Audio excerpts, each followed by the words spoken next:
السلام علیکم، M news کے ساتھ میں ہوں ماری رزاق۔ پاکستان مسلم لیگ نون کے سینئر رہنما اسحاق ڈار نے بطور سینیٹر حلف اٹھانے کے بعد بطور وفاقی وزیر خزانہ حلف اٹھا لیا ہے۔ کیا مفتاح اسماعیل سے وزیر خزانہ کا منصب سنبھالا نہیں گیا، اسی لیے اسحاق ڈار کو چوتھی مرتبہ یہ منصب دیا گیا؟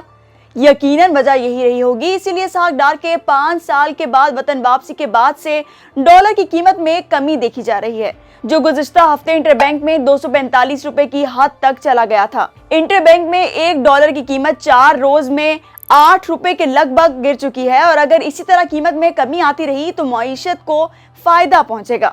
دنیا میں خام تیل کی قیمتیں کم ہو رہی ہیں، جس کا اثر انرجی درآمدات پر کم ڈالر خرچ کرنے کی صورت میں ہوگا۔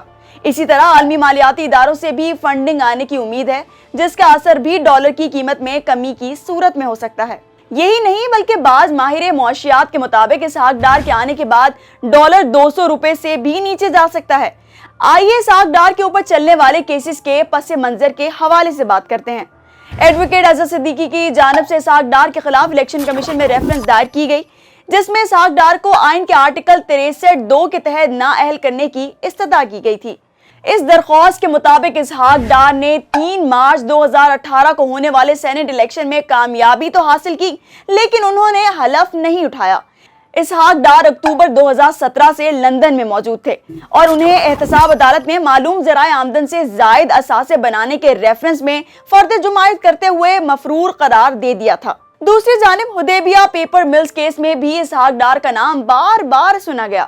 یہ ریفرنس ملک کے وزیر خزانہ اسحاق ڈار سے 25 اپریل 2000 کو اس بنیاد پر لیا گیا تھا، جس میں انہوں نے جعلی اکاؤنٹس کے ذریعے شریف خاندان کے لیے $1,48,00,000 کی لگ بھگ رقم کی مبینہ منی لانڈرنگ کا خود اعتراف بھی کیا تھا۔ 2013 میں اسحاق ڈار نے منصب سنبھالتے ہوئے معیشت کو اپنی پہلی اور آخری ترجیح قرار دیا تھا، لیکن ان کی حکومت کے آخری دور میں معیشت ان کی ترجیحات میں کہیں دور دور تک دکھائی نہیں دی گئی۔ اسی لیے 2013 کے دور حکومت میں مالیاتی خسارے بڑھ گئے، کرنسی کی قدر گھٹ گئی اور زد مبادلہ کے ذخائر کم ہوئے۔ اقتصادی ماہرین کے خیال میں اسحاق ڈار کی معاشی پالیسیوں کی بدولت معیشت اس نہج پر پہنچ گئی تھی کہ اسے سنبھالنا مشکل ہو گیا تھا۔ اسحاق ڈار کے بارے میں کہا جاتا ہے کہ انہوں نے روپے کی قدر کو مصنوعی طریقے سے مستحکم کیا۔ 2013 میں پاکستان میں امریکی ڈالر 108 سے 98 روپے کا تو ہو گیا، لیکن نقصان یہ ہوا کہ درآمدات بڑھتی گئیں اور پاکستان میں بننے والی اشیاء مہنگی ہونے کی وجہ سے برآمدات میں کمی دیکھی گئی، جس سے ملک میں مہنگائی دیکھی گئی۔ اسٹیٹ بینک کے اعداد و شمار کے مطابق سن 2013 میں پاکستان کا مجموعی قرض 14.5 ٹریلین روپے تھا، جو دسمبر 2017 میں 21.5 ٹریلین روپے ہو گیا، یعنی 4 سال میں قرضوں میں 60 ٹریلین روپے کا اضافہ سامنے آیا۔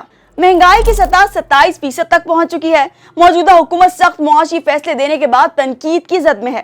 ایسے میں اسحاق ڈار کے لیے یہ منصب سنبھالنا آسان نظر نہیں آ رہا۔ تازہ ترین خبریں، تحقیقاتی رپورٹس اور اسٹاک مارکیٹ کے حالات، کھیلوں کی خبریں، شوبز اور سوشل میڈیا ٹرینڈز صرف ایک کلک کی دوری پر۔ ایم نیوز کی اپلیکیشن ڈاؤن لوڈ کریں اور باخبر رہیں۔